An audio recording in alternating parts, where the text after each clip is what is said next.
আপনারা কি জানেন একজন নারী সমাজের কাছে কখন সম্মানিত হয়? তখন যখন তার স্বামী সম্মান দেয়। হাজব্যান্ডের সম্মান দেখে গোটা পৃথিবীর মানুষ সম্মান দিতে বাধ্য।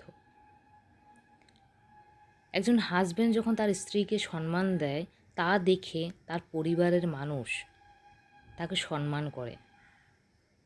শ্বশুর শাশুড়ি ননদ যা ভাসুর সবাই, বন্ধুবান্ধব সবাই সবাই তাকে সম্মান করবে সেই মহিলাটিকে।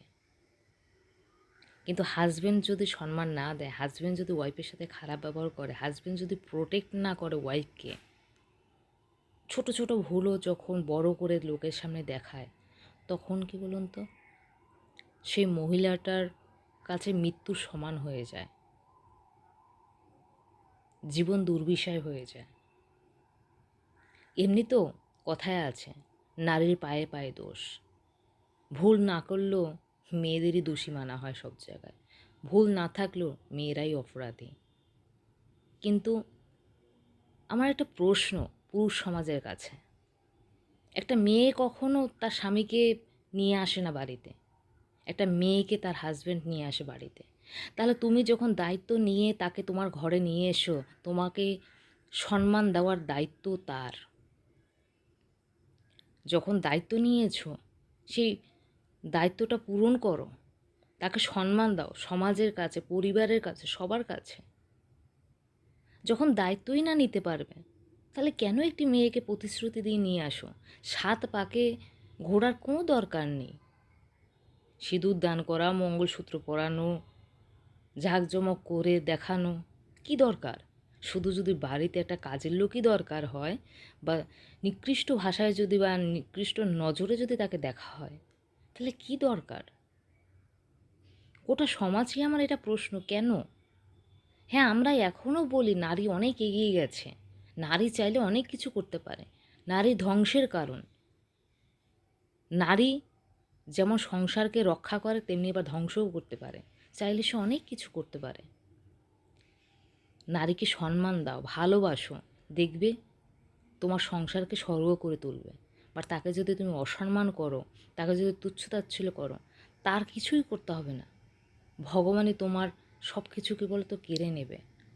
যত আভিজাত্য যা কিছু নারীর মধ্যে বিলং করে, মা দুর্গা, সরস্বতী, লক্ষ্মী, বিশেষ করে মা লক্ষ্মী বলি আমরা ঘরের মেয়েকে। তোমরা লক্ষ্মী পুজো দিয়ে না দিয়ে ঘরে যে তোমার মেয়ে আছে, বৌমা আছে, তাদেরকে সম্মান করো। অন্য বাড়ি থেকে একটা মেয়ে তোমাদের বাড়িতে আসে, তাকে যদি সেই ভালোবাসা না দাও, তোমার মেয়ে হলে সেটা মেয়ে, তোমার বোন হলে সেটা বোন, কিন্তু সেও তো কারো না কারো বোন যে তোমার বাড়িতে আসছে বউ হয়ে। সেও তো কারো না কারো মেয়ে যে তোমার বাড়িতে আসছে। সে কি অপরাধ করেছে? সে কেন যোগ্য নয়? সেও তো পেতে পারে সম্মান, তারও তো অধিকার আছে। আজকে তোমার বোনকে যদি কেউ কথা বলে তুমি রুখে দাঁড়াবে, তাহলে সেও তো কারো না কারো বোন। তাকে একটু ভালোবাসো, সম্মান করো, দেখবে আপনা আপনি ঘর স্বর্গ হয়ে যাবে। স্বর্গে যেতে হবে না। কবি রবীন্দ্রনাথ ঠাকুরের একটা প্রবাদয় আছে, কোথায় স্বর্গ কোথায় নরক, কে বলেছে তাহা বহুদূর, মানুষেরই মাঝে স্বর্গ নরক, মানুষেতেই সুরসুর। স্বর্গ আর নরক আমরা এই পৃথিবীতে থেকেই আমরা দেখে যাই। আলাদা করে স্বর্গ নরক কিছুই নেই, শুধু সময়ের ব্যবধান। কিছু সময় ভালো আছে, আনন্দে আছি, তার মানে এই নয় যে সেটা বিলং করবে লং টাইমের জন্য।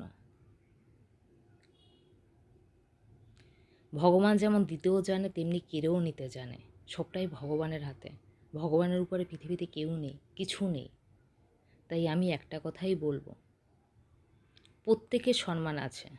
তোমরা একটা পুরুষ ছেলে যেমন তোমরা সম্মান চাও, তেমনি মেয়েরাও চায় তাদেরকে সম্মান। ছেলে যখন তার শ্বশুরবাড়িতে যায়, কোনো প্রকারে যদি একটু ভুল ত্রুটি হয় বা উচনিচ হয়ে যায়, তখন কিন্তু সে এক কথায় বলে দেয়, আমি আমার শ্বশুরবাড়ির সঙ্গে কোনো সম্পর্ক রাখবো না, তাদের সঙ্গে আমার কোনো সম্পর্ক নেই। কিন্তু একটা মেয়ে কিন্তু ঠিক তা বলতে পারে না। তার সাথে যত অন্যায় অত্যাচারই হোক না কেন, তাকে সব কিছু মুখ বুজে সহ্য করে নিতে হয়। তাহলে আমার সমাজের কাছে একটাই প্রশ্ন, তাহলে সেই মেয়েটির কোথায় অধিকার আছে? তার আওয়াজ তো চার দেওয়ালের মধ্যেই বন্দি। আদার্স বাই তাকে যদি ডিভোর্স করে বেরিয়ে আসতে হয়, তাহলে কি সমাজের কাছে মেয়েটা খারাপ, উলঙ্গনা, খারাপ, বদচরিত্রের, অনেক কিছু? তবে আইনের নজরে যদি দেখা হয়, মেয়েদের অনেক অধিকার আছে, বাট তাতে কি সংসার কি টিকে থাকে?